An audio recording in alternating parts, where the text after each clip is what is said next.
జీతాలు, పెన్షన్లు, మినిస్టర్లకి, పార్లమెంట్లు, అసెంబ్లీలు నడపడానికి వాళ్ళకి, హెలికాప్టర్లకి, వీటికి గవర్నమెంట్ ఖర్చులు, డిఫెన్స్కి ఇచ్చే ఖర్చు, ఇన్ఫ్రా ఖర్చు పెట్టేది ఉంటుంది 1-8 లక్షల కోట్లు.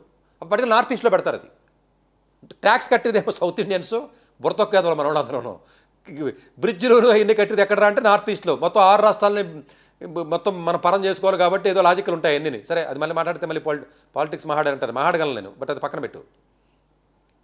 ఏం చేస్తున్నాం అసలు మనం? ఇంతే. మిడిల్ క్లాస్ వాడికి స్కూల్ ఫీజులు కడితే ఎంత అవుతుందో తెలుసా మీకు?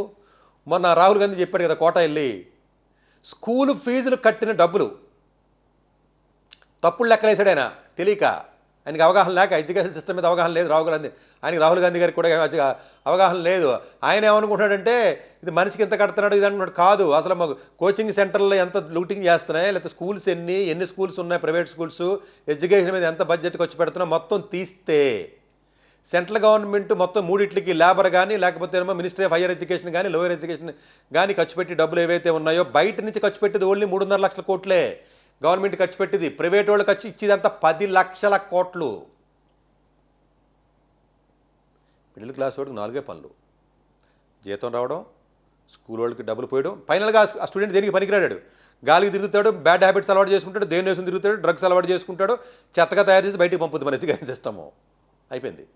ట్యాక్స్ కడతాడు, జిఎస్టీ కట్టేస్తాడు. ఇవన్నీ గవర్నమెంట్ పట్టుకెళ్ళి ఏం చేస్తారంటే ఓట్లు కావాలి కాబట్టి కింద వాళ్ళు ఎవడు అడిగారు ఫ్రీ పథకాలు? బస్సు ఇమ్మని, ఫ్రీ బస్సు ఇమ్మని ఎవడని అడిగాడా? రైతు బంధు ఇమ్మని ఎవడని అడిగాడా? మొత్తం అందరికీ అనర్హత ఉన్నవాడికి, 100 ఎకరాలు ఉన్నవాడికి. అమ్మఒడి వాడు ఎవడని అడిగాడా? ఒక్కొక్కడు డబ్బులు సంపాదించుకున్న వాడికి. ఎవడో అడగకపోయినా ఫ్రీ బేస్ ఇస్తారో అడిగింది ఎవరో? గవర్నమెంట్. అది గవర్నమెంట్ దగ్గర ఉన్న సూపర్ 6 ఎవడన్నా చెప్పాడా? లేకపోతే ఇమ్మని, లేకపోతే కాంగ్రెస్ గవర్నమెంట్కి ఇక్కడ ఉన్న తెలంగాణ గవర్నమెంట్కి ఎవడని చెప్పాడా? అక్కడ తమిళనాడులో ఉన్న విజయ్కి 8 పథకాలు ఇమ్మని చెప్పాడా? అంతకుముందు జయలలితకి ఎవడో అడగడో, మేనిఫెస్టో రాసేస్తారు.